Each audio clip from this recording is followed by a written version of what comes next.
And we were talking about missing the point. In missing the point, the premises might be valid, but they don't support the conclusion.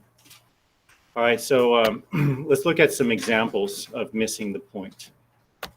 There are many angry riots occurring in the streets. Let's say this were true, okay? They're making a statement, and so you don't argue with a statement, it's just a fact. Something must be done to protect the safety of innocent bystanders. This is also true. It's a very valid premise.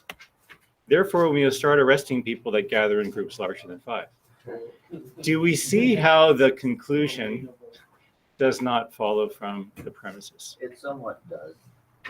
And you know what? What Mr. Tran just said is exactly why fallacies exist. If fallacies made no sense whatsoever, everyone would just shoot them down. But because there's always this little element of truth in them, people buy the lie. You see, guys, this is why we're learning this stuff. We're surrounded by misinformation. We're also surrounded by fallacy. But as Johnny said, sometimes they sound good. The conclusions sound good. And no one bothers to see that it's a logical fallacy. Let's remember our seating chart. It's very simple. So I'm seeing a space here that I shouldn't see, another space there that I shouldn't see. There's space there. So just kind of fill in. It's a very simple seating chart. We are quickly diminishing the supplies of fossil fuels in the earth. Okay? We must do our part to conserve resources. Therefore, we must abandon cars and electricity and adopt the ways of the Amish. So this has a little bit of Johnny-esque truth to it, right? You're like, hey, yeah, that sounds good. But this is why people buy misinformation. Because in a way, the conclusion does or would maybe solve the problem, but you can't necessarily conclude that from the premises. There are other ways to conserve resources besides what they just said. The forest fire is burning faster than we can contain it. This is often true in California. Fighting forest fires is a drain on the state's resources. This is true. It costs money, it takes water, manpower. Therefore, we should just let the whole forest burn instead of trying to contain the fire. Problem solved, right? No strain on resources. Let it burn. And then you can't have forest fires anymore because there won't be any forest. I don't agree with this idea. Well, I'm still seeing some missing spaces. All right, so Bobby, come on up, please. Then we're all good. Next fallacy, post hoc, also known as false cause. This fallacy gets its name from the Latin phrase post hoc ergo propter hoc, which translates as after this, therefore because of this. Assuming that because B comes after A caused B. Now, common sense tells us that we can't jump to this conclusion, and yet this is a common fallacy. Of course, sometimes one event really does cause another one that comes later. For example, if I register for a class and my name later appears on the roll, it's true that the first event caused the one that came later. But sometimes two events that seem related in time aren't really related as cause and event. That is, correlation isn't the same thing as causation. Again, this is just common sense. You guys know this already. But even though it's common sense, the post hoc fallacy is very common. It shouldn't be common, but common error is as ubiquitous as common sense, unfortunately. President Jones raised taxes, and then the rate of violent crime went up. Jones is responsible for the rise in crime. This may or may not be true causally, but we don't know enough here to make that conclusion. Now, I think you could argue that, well, here's another one that we could say. The city of Minnesota defunded its police department. Okay, 6 months later, there has been a 30% increase in homicides in the city of Minnesota. Okay, that's kind of obvious that there's a causal correlation. We still wouldn't necessarily make the conclusion, but that's a much more likely cause and effect scenario than just what we have here. You guys see the difference?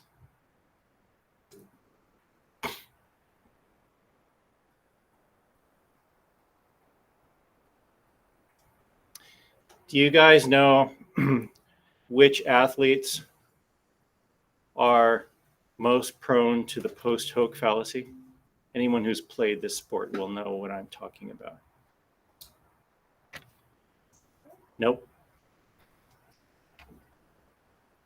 Never mind. Is it basketball? Come on, if you've played the sport, you know what I'm talking about. It's baseball. Baseball players are notoriously superstitious. Why? Because one day they have eggs and bacon, 2 eggs and 2 slices of bacon. That day they hit 2 home runs. Well, I guarantee you they're going to eat eggs and bacon every day of the season. Right? Baseball players, more than anyone else, do things that they think gives them success, but that's really just a post hoc fallacy. It's superstition, but it's the post hoc fallacy, which goes something like this. Because I ate the 2 eggs and 2 pieces of bacon, I hit 2 home runs in the afternoon game. The increase in taxes might or might not be one factor in the rising crime rates, but the argument hasn't shown us that one caused the other. All right, so pretty clear fallacy. From post hoc ergo propter hoc. Weak analogy. Many arguments rely on an analogy between 2 or more objects, ideas, or situations. If the 2 things that are being compared aren't really alike in the relevant respects, the analogy is a weak one. And the argument that relies on it commits the fallacy of weak analogy. Let's look at this example. Guns are like hammers. They're both tools with metal parts that could be used to kill someone. And yet it would be ridiculous to restrict the purchase of hammers. So restrictions on purchasing guns are equally ridiculous.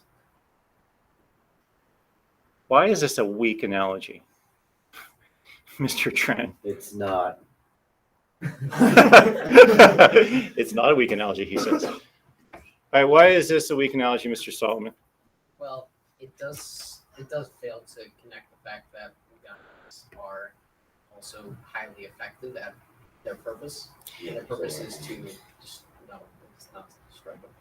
Yes. They're a much more efficient tool at the Yeah. thing that hammers on. Do you ever hear of a drive-by hammer throwing?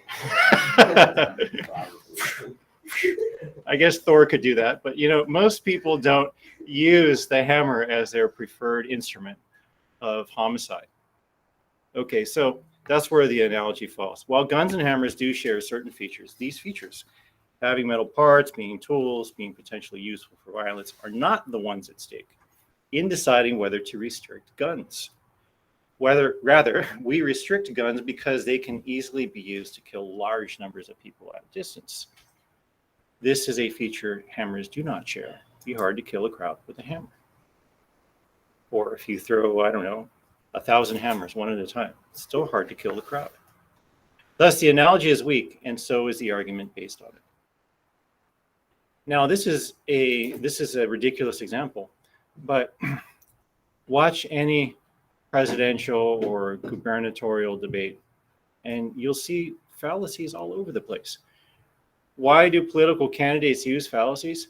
Because they know the conclusion sounds good, and they know that most people are not going to think, but are just going to feel. You SMA students are going to be different. You are going to know how to think.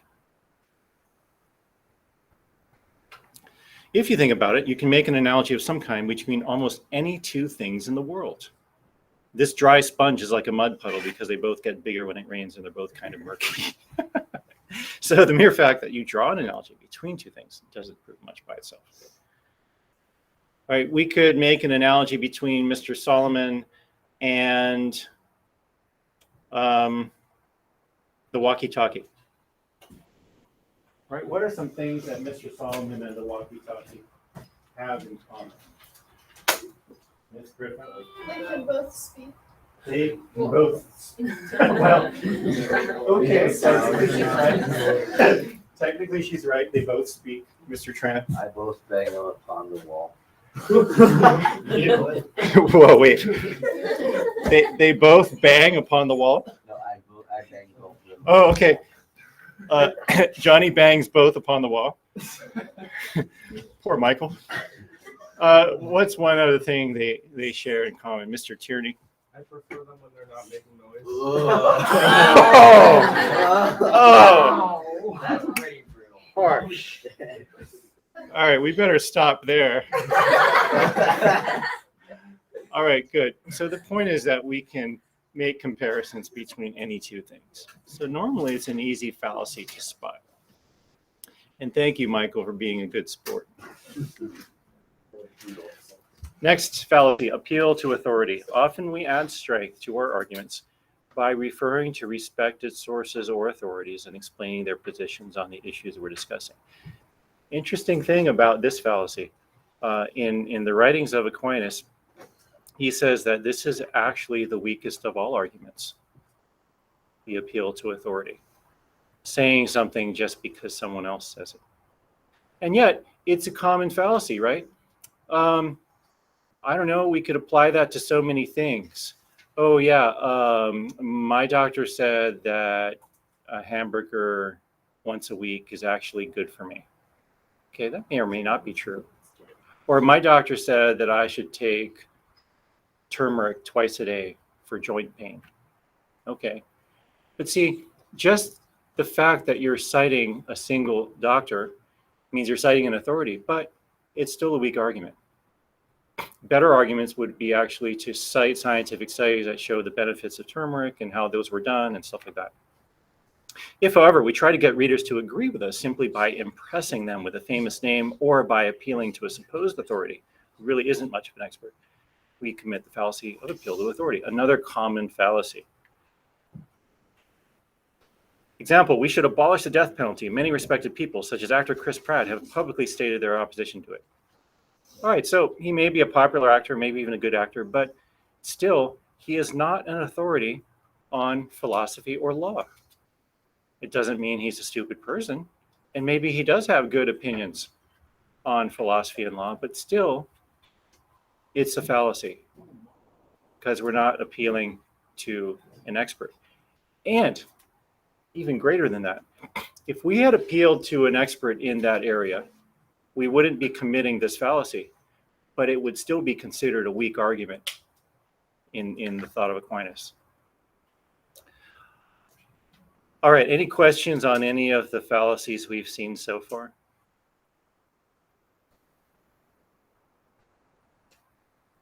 Mr. Tran. Is there a version of this one where it's like appeal to the commons? Appeal to the commons? Oh, yeah, because everyone's doing it. Yeah. That's also called jumping on the bandwagon. Yeah, that would be considered a version of this, where you're basically considering the common consensus your authority, but it's not an authority. Bless you. Appeal to pity. The appeal to pity takes place when an arguer tries to get people to accept a conclusion by making them feel sorry for someone. Has anyone ever encountered this fallacy in your home? Has anyone ever used this fallacy? Oh, a lot of honest people. That's good. Example, I know the exam is graded based on performance, but you should give me an A. My cat has been sick. My car broke down and I had a cold, so it was really hard for me to study. I've heard arguments like this many a time. No one says stuff like, you should give me an A, but I've heard many examples of this when it comes to turning in late work. I've learned to be patient, give people the benefit of the doubt. Okay, but we can see why this is a fallacy, right? The conclusion here is you should give me an A, but the criteria for getting an A have to do with learning and applying the material from the course. The principle the arguer wants us to accept, people who have a hard week deserve A's, is clearly unacceptable. We could apply this to jobs, right? You don't give the job to the person who needs it most. In a communist society, that would be true, perhaps. You give the job to the person who's going to do it best, in your opinion, as an employer. Okay? It's the same thing. In the job interview, if the person comes and says all the reasons why they need the job and why they're suffering, but they don't give you reasons for you to believe that they're going to do the job well, you really shouldn't hire the person from a business standpoint. Now, maybe you're doing really well in your business, you feel sorry for them, you give them a job. Okay, that's your choice. But the point is, appeal to pity is a fallacy. Example, it's wrong to tax corporations. Think of all the money they give to charity and of the cost they already pay to run their businesses. This sounds something, wow, hey, maybe there's a point there. This is why fallacies always sound good. But what's that? Imagine if Amazon never got taxed. Yeah, nice. All right, so we can see that this is, it's an appeal to pity. Basically, you're saying, oh, we should have pity on the corporations because of all this money that they're spending on charity and running their business. But see, we can't, if we said this, then we would have to say it's wrong to tax anybody for the same reasons. If Bobby gives to charity and if Bobby spends, on his living expenses, food and lodging, whatever, then I should never tax Bobby, right? We can't make this argument. Appeal to ignorance. In the appeal to ignorance, the arguer basically says, look, there's no conclusive evidence on the issue at hand. Therefore, you should accept my conclusion on this issue.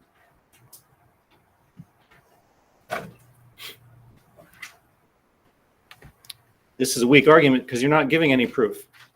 You're just saying, well, there is no proof, so accept what I say. People have been trying for centuries to prove that God exists, but no one has yet been able to prove it, therefore God does not exist. This is appeal to ignorance.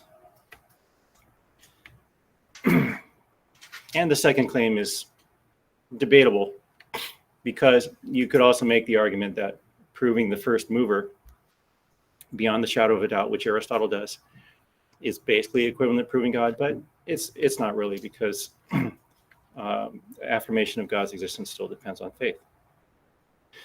Here's an opposing argument, commits the same fallacy. People have been trying for years to prove that God does not exist, but no one has yet been able to prove it, therefore God exists. Notice how we're coming to the opposite conclusion, but it's the same fallacy. You're citing a supposed lack of evidence to make your conclusion. It's a non-argument. It's just a statement, really. Now, here's the problem. It sounds good.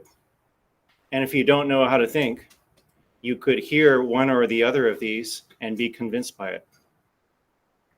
But you shouldn't be convinced by the appeal to ignorance fallacy. In each case, the arguer tries to use a lack of evidence as support for a positive claim about the truth of a conclusion. There is one situation in which doing this is not fallacious. If qualified researchers have used well thought out methods to search for something for a long time, they haven't found it, and it's the kind of thing people ought to be able to find, and the fact that they haven't found it constitutes some evidence that it doesn't exist. So imagine that they did this extensive study of Loch Ness in Scotland, and they used all the world's best submarines, and they had them all there at the same time. And they were simultaneously looking at every cubic foot of the lake. And no one in any submarine saw a Loch Ness monster. Then it's pretty reasonable to conclude that Loch Ness monster doesn't exist. Okay, that's how we can do this. But that's normally not done in appeal to ignorance fallacies. Definition of ad hominem. In this fallacy, the arguer basically says, look, this guy is a jerk, therefore you shouldn't believe anything he says. Where do we see the ad hominem fallacy? Very often. Don't name names, but just tell us certain. Yes. Blood sports. Blood sports, good. What's another one? Yeah. Politics. We see this in political debates all the time. And that is, or we even see it in political commercials. Try to attack the character of the person, casting doubt, therefore, on the person's positions. Mr. Tran. Yeah, but what if it's something like this guy has a private collection of seasoned children? What? Well, then would you like Wait, say- what? I don't understand what he has a collection of. Seasoned children. Oh, gosh. Okay, well, then he's a psychopath. All right. Yeah. That may be a different situation. Example, poet Allen Ginsberg has argued in favor of abolishing censorship of pornographic literature. But Ginsberg's arguments are nothing but trash. Ginsberg, you know, is a marijuana-smoking homosexual and a thoroughgoing advocate of the drug culture. Now, those might be bad personal qualities. But they have nothing to do with the merits of his argument. You can even look at abolishing that and say, oh yeah, that must be bad. But we can't shoot it down just because of his personal traits. We need to shoot it down for other reasons. William Buckley has argued in favor of legalizing drugs such as cocaine and heroin, but Buckley is just another one of those upper crust intellectuals who is out of touch with real America. No sensible person should listen to his pseudo solutions. Again, we're attacking the person.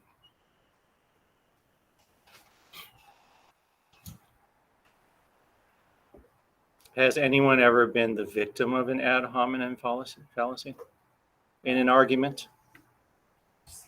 Has anyone ever used it in an argument? Okay. Ms. Griffin, do you have a question?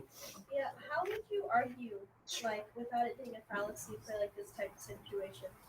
How would you what? How would you come up with an argument that's, like, not a, like, for the Buckley dude, how would you argue that you shouldn't believe what he's saying without going after his personal traits? You don't have to. You don't have to argue against a fallacy. It's just a fallacy. Now, a better question that you could have asked would be, how should William Buckley argue against this? And what William Buckley should argue, if this is a live debate, is he should first call the person out on the fallacy, thus making his opponent look bad. And then he challenges the opponent to come up with actual arguments against his position. So Buckley can actually gain the upper hand in the debate if he identifies the fallacy. You know what I'm saying? Yeah. Straw man. One way of making our own arguments stronger is to anticipate and respond in advance to the arguments that an opponent might make. The arguer sets up a wimpy version of the opponent's position. This is the straw man. The straw man is the wimpy version of the opponent's position and tries to score points by knocking it down. Let's look at an example. Feminists want to ban all pornography and punish everyone who looks at it, but such harsh measures are surely inappropriate. So the feminists are wrong. Porn, its reader, should be left in peace. Okay, this isn't what feminists want. They are exaggerating their position and shooting down the exaggerated position. This is the essence of straw man. You misrepresent the opponent's argument. You make a caricature of that argument. Then you easily shoot down the caricature and you claim to have proven them wrong. It's a very common fallacy. The feminist argument is made weak by being overstated. In fact, most feminists do not propose an outright ban on porn or any punishment for those who merely look at it. Often, they propose some restrictions on things like child porn, or propose to allow people who are hurt by porn to sue publishers and producers, not readers, for damages. Okay, that is definitely not the same as the straw man caricature of their position. Another example, Mr. Goldberg has argued against prayer in the public schools. Obviously, Mr. Goldberg advocates atheism. But atheism is what they used to have in the Soviet Union. Atheism leads to the suppression of all religions and the replacement of God by an omnipotent state. Is that what we want for this country? No way. Mr. Goldberg's argument is useless. Who can identify the straw man here? What's the straw man? Express the straw man here in your own words. Mr. Reeking. That Mr. Goldberg advocates for atheism. Yeah, we have no proof of that, right? We're basically just taking something he said, extrapolating it, and now we're trying to shoot that down. And it's simply unfair and invalid.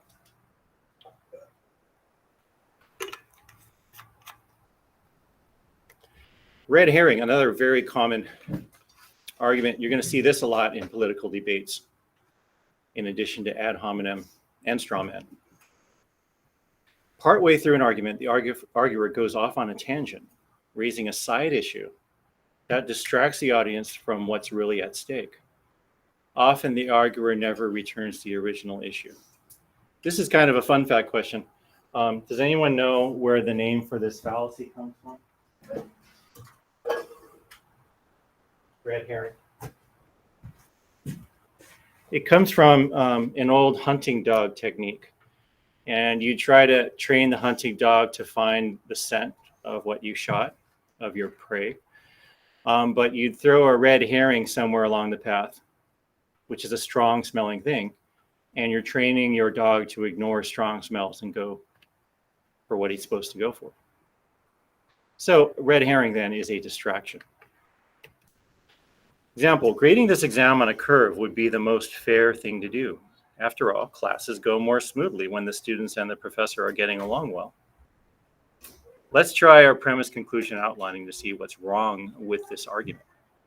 It sounds good for students. Premise, classes go more smoothly when the students and the professor are getting along well. Conclusion, grading this exam on a curve would be the most fair thing to do. When we lay it out this way, it's pretty obvious that the arguer went off on a tangent. All right, it is a tangent of professors and students getting along with each other. That has nothing to do with grades or who's qualified to get good grades or even the fairness of the grading policy. It has nothing to do with it. All right, so it's a red herring. The audience may feel like the issue of teachers and students agreeing is important and be distracted from the fact that the arguer has not given any evidence as to why a curve would be fair. Do we see how it's a distraction? It's going off on a tangent. Here's another example. Margie says that Taster's Choice coffee tastes better than Folgers. Apparently, she's ignoring the fact that Taster's Choice is made by Nestle. And Nestle is the company that manufactured that terrible baby formula for third world countries. Thousands of babies died when the dry milk formula was mixed with contaminated water. Clearly, Margie is wrong. All right, we have two things wrong with this argument, besides the fact that it's a red herring. All right, so it's clearly a red herring. But what's even wrong with the red herring, Mr. Scioto? Is it ad hominem? No, it's not ad hominem. It's red herring, but there's something wrong within the red herring. Mr. Collins. Is it that your baby formula isn't necessarily terrible? That it's mixed with contaminated water? Exactly. So the real problem was the water in those countries. So not only is it a red herring, but it's a red herring that isn't even a good distraction. But unfortunately, red herring, straw man, and ad hominem are very common in most debates that you'll see. False dichotomy. In false dichotomy, the arguer sets up the situation so it looks like there are only two choices. The arguer then eliminates one of the choices, so it seems that we are left with only one option, the one the arguer wanted us to pick in the first place. Example, Caldwell Hall is in bad shape. Either we tear it down and put up a new building, or we continue to risk student safety. Obviously, we shouldn't risk anyone's safety, so we must tear the building down. Why is this a false dichotomy? What would be a third alternative, perhaps? Mr. Decker. Repair the building. Repair the building, okay, yeah. It's not just tear it down. It's not the only option. Either you're a Republican or you're a tree-hugging liberal who wants communism for our country. Okay, well, that's a false dichotomy, right? I mean, it may be true in some cases, but it's, you can't make the blanket statement. Simply can't. There are other alternatives and other positions. And there are, well, two sides to every statement like that. The argument neglects to mention the possibility that we might repair the building or find some way to protect students from the risks in question. For example, if only a few rooms are in bad shape, perhaps we shouldn't hold classes in those rooms. Or, like Justin said, why don't we just make the repairs?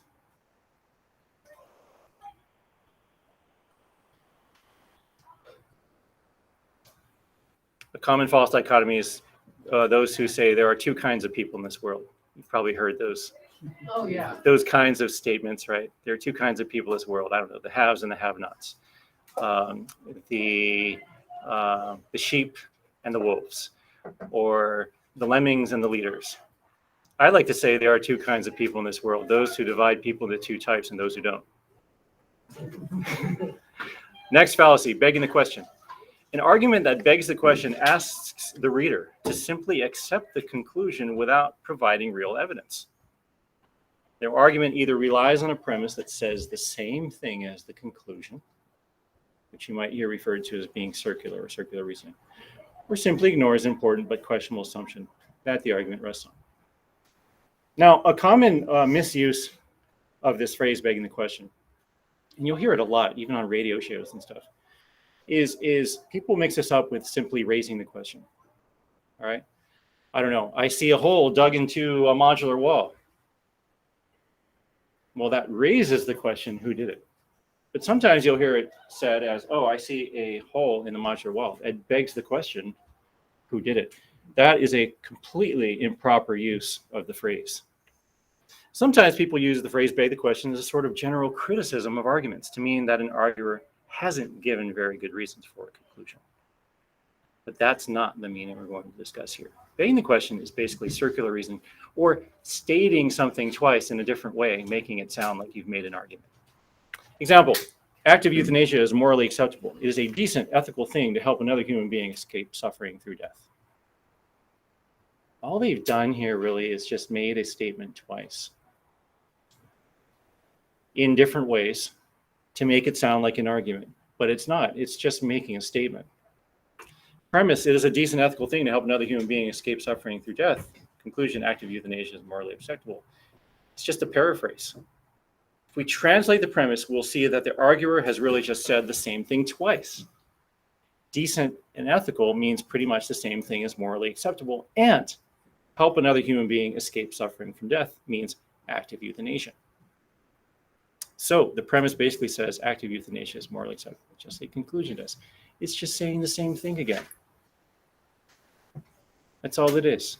It's saying the same thing again. And so a lot of times it's just called circular reasoning. Miss McCarty? Got to stay up straight and stay awake. Stand if you need to. So when we say her argument begs the question, what we're saying is that it evades the question just by talking around it. Complex question. A single question that includes two separate but related questions, forcing the opponent to answer both questions at once. These are kind of like trick questions or loaded questions, they're sometimes called. Example, have you stopped cheating on your exams? Well, what if you say no, Michael? What does that imply? I've been cheating. Uh-huh. And what if you say yes? It implies I am cheating. Well, no, it's the opposite. Oh, then I'm not. If you say yes, it means you were. Yeah. And if you said no, it means you still are. But either way, you're guilty. Do you see what the problem is? It's a loaded. It's a loaded question. Where did you hide the cookies you stole? Well, if you answer the question, you're admitting to the theft, right?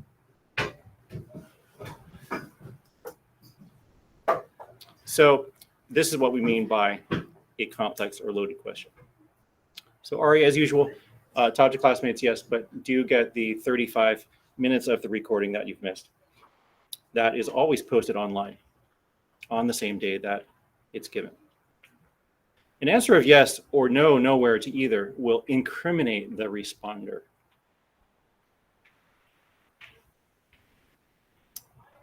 And in this case, the best thing is just don't answer or ask them to rephrase the question. Don't fall into the trap.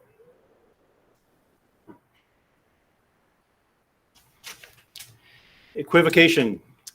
Equivocation is sliding between two or more different meanings of a single word or phrase that is important to the argument. Example, giving money to charity is the right thing to do, so charities have a right to our money. How is this an example of equivocation? Which word are they equivocating on?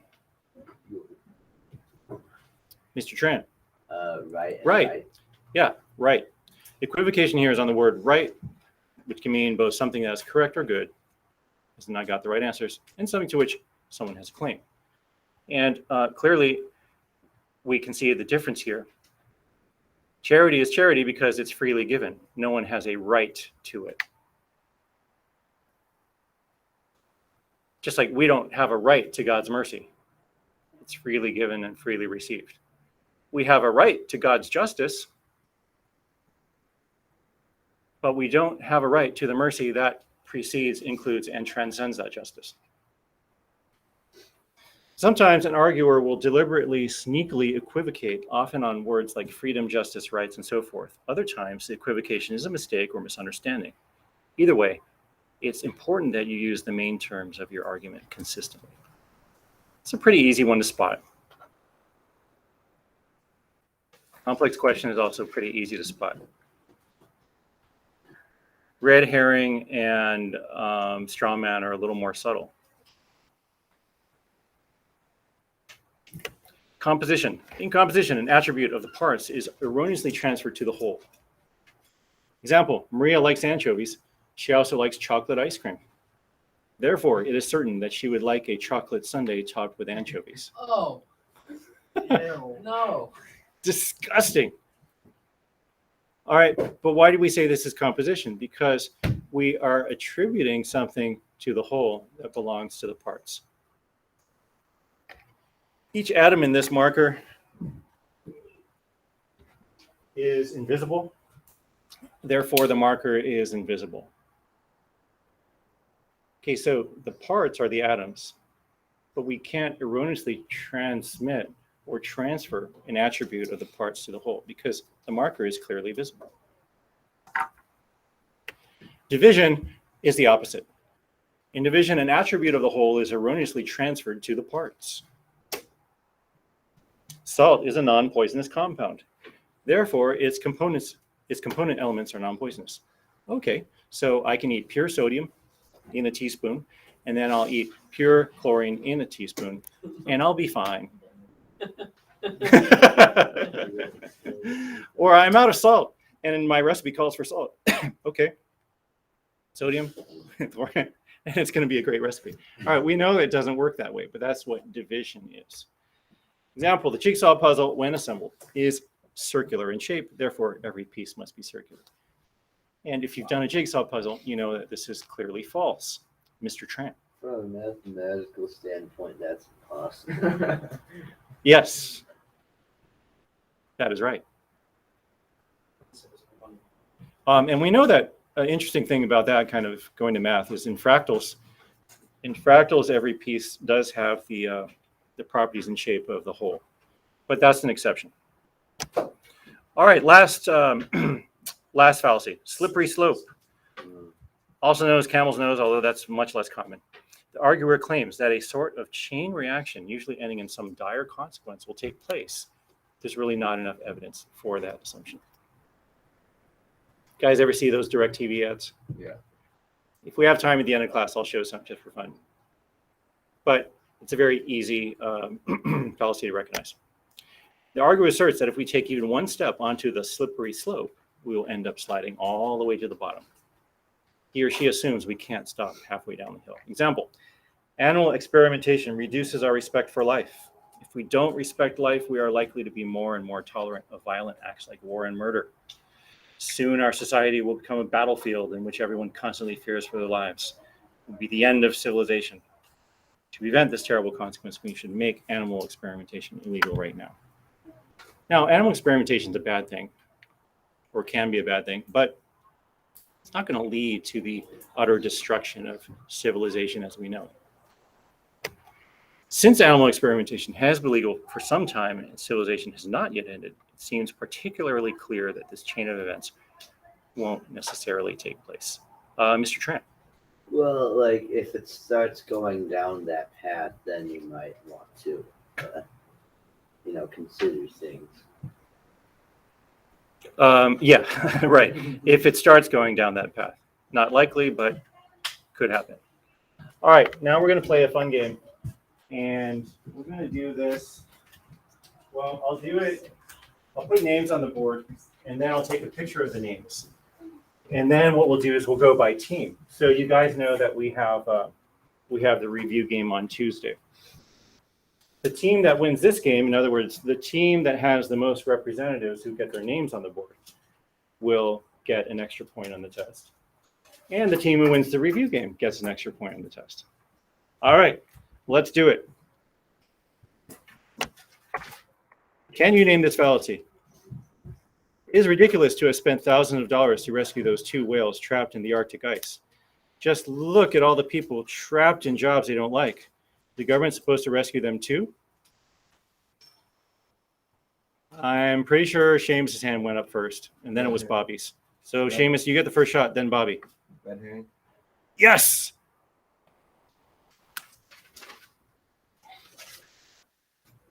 Good job. Next. Well, we could call it, all right, so sometimes people say, why isn't it weak analogy? It all depends on how it's stated. If we had stated it like this, whales trapped in ice are like, that's weak analogy because you're directly comparing 2 things. But since it's stated this way, it's a red herring, a distraction. Plagiarism is deceitful because it is honest. Mr. Tran's hand was first. Begging the question. Excellent. Begging the question.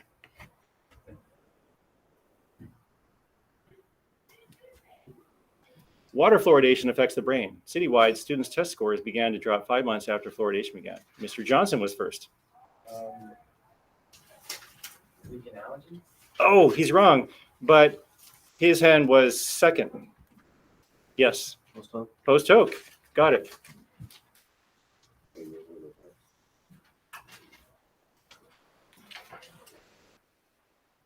Now, Mr. Johnson, do you understand why it's not weak analogy? Yes. Okay. I know 3 redheads who have terrible tempers, and since Annabelle has red hair, I'll bet she has a terrible temper too. Mr. Solomon was first. I think it's like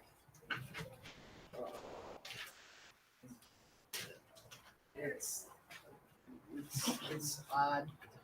Mr. Scioto was second. Hasty generalization Hasty generalization. Why, Mr. Scioto? because he only has 3 redheads, so like that's not enough to. Not enough. You can't make a conclusion from that. Maybe if you do 60,000, right? But just 3 isn't enough. And I'm watching for the first hand.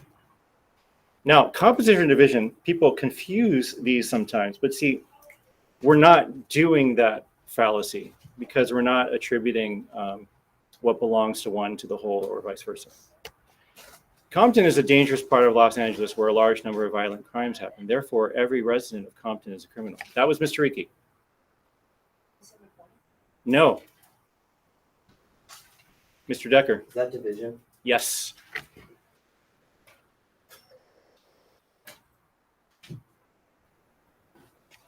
All right. So why is it division, Mr. Decker? Go ahead and explain your answer. Because as a whole, Compton is a dangerous place, but you can't just say that every single person in Compton is contributing to that. Very good. Ms. Rosenberger. Can that also be called at least? Well, no, because you're not citing any sample size. Do you see it? All right, let's look at the difference between Annabelle and what's going on here. Here, I personally know 3 people. Okay, that's a sample size. Here, there's no sample size at all. It's just a statement that I may have read on the news somewhere. That's the difference. Why should we put people on trial when we know they are guilty? That was Mr. Scioto first. Begging the question. Begging the question. Why, John? Because it's like asking them to like sort of. It's like I don't know how to explain it. Okay, who can explain it a little better? Mr. Solomon? Assuming that they're guilty. Yeah. So we're not proving anything. We're just assuming they're guilty. So we're avoiding the question. You support capital punishment just because you want an eye for an eye, but I have several good reasons to believe that capital punishment is fundamentally wrong. Mr. Trent? That appeal to authority. Nope. Mr. Johnson? Stronger. Yep. Explain, Mr. Johnson. Because the arguer stated the other's argument in like in his own way. Yeah, because this makes the opponent sound like some kind of vengeful tyrant, right? It's not necessarily true, right? We can be about mercy and against revenge, but still argue for capital punishment in some cases. So setting up a straw man and shooting it down.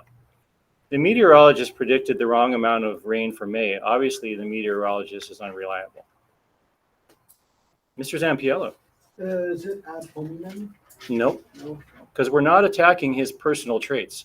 We're attacking his professional competence, right? But that has to do with argument. It's not a personal trait. Miss Cormarsh. Appeal to ignorance? Nope. Miss McCarty. Nope. Mr. Riki. Nope. False dichotomy. Nope. Miss Placencia. Nope. Miss McCall. Appeal to authority? Nope. Hasty generalization. Why is this a hasty generalization? With missing the point, you have two premises and the conclusion doesn't follow from it. Why is this a hasty generalization? Mr. Tierney. Because you're using one specific example. One example. That's worse than Annabelle. With Annabelle was 1 of 3. With what Bobby's saying is we're just using 1. Okay, so hasty generalization. All right, no points on that one. Still got time. You know Jillian Michaels' exercise videos must be worth the money. Look at the great shape she's in. Mr. Tran all the way. Reverse ad hominem. No, there's no such thing as reverse ad hominem. There is such a thing. Reverse ad hominem actually has a different name, which is the right answer to this one. Let's see. I don't know who is next. Miss Griffin. Is it missing the point? Nope. Mr. Mejia. Post hoc. Nope. Mr. Tierney. Appeal to authority. It is post hoc. All right, so Diego's right. But let's talk about why. Now, appeal to authority is something that you could, I guess, you could see where Bobby gets his answer, because what are we saying here? We're saying Jillian Michaels is an authority. However, here's the problem. She is actually an expert in that field, right? So it's not the same as some of those other ones that we saw. Why is post hoc the best answer? Because she could have been in that good shape before making the videos. And what we're saying is that just because she made the videos after that means that they must be good. That's not necessarily true. Maybe what got her into the good condition she's in was a totally different program. So we can't assume that after is a cause or an effect. We have to stop the tuition increase. Next thing you know, they'll be charging $40,000 a semester. An abbreviated form of Mr. Tierney was first. Slippery slope. Good.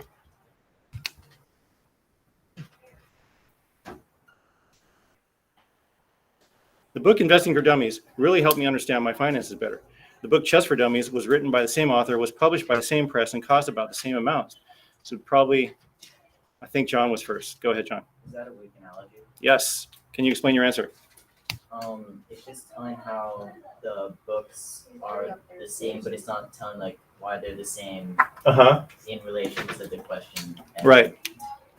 And so our analogy is really we're comparing one book to another because they have the author in common, but they might be totally different. So we can't cite it. Look, you are going to have to make up your mind. Either you decide that you can afford the stereo. Bobby was first again. Oh, Yep, he was.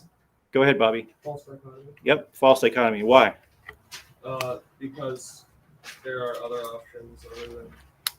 I mean, I just knew when it said either, but I guess there must be. Yeah, you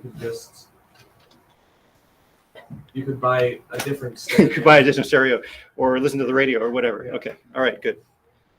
I'm positive that my work will meet your requirements. I really need the job. John was first again. His hand is fast. If you want to get a point, be fast. Yes, John. Pity. Uh-huh. Why? Because he's not really qualified for the work his grandma's just said. Appeal to pity. Very good. Crimes of theft and robbery. John, okay, well, Johnny raised his hand before. Okay, it'll be Johnny, and then Michael will have the second chance. What do you think it is, Johnny? Missing the point. Yes, very good.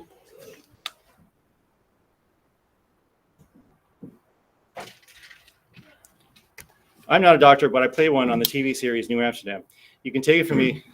It was Seamus. It was Seamus first. Appeal to authority. Yep, appeal to authority. And he's right. All right, so I'm going to take a picture, and then I'm going to look at who the teams are. And whatever team has the most points is going to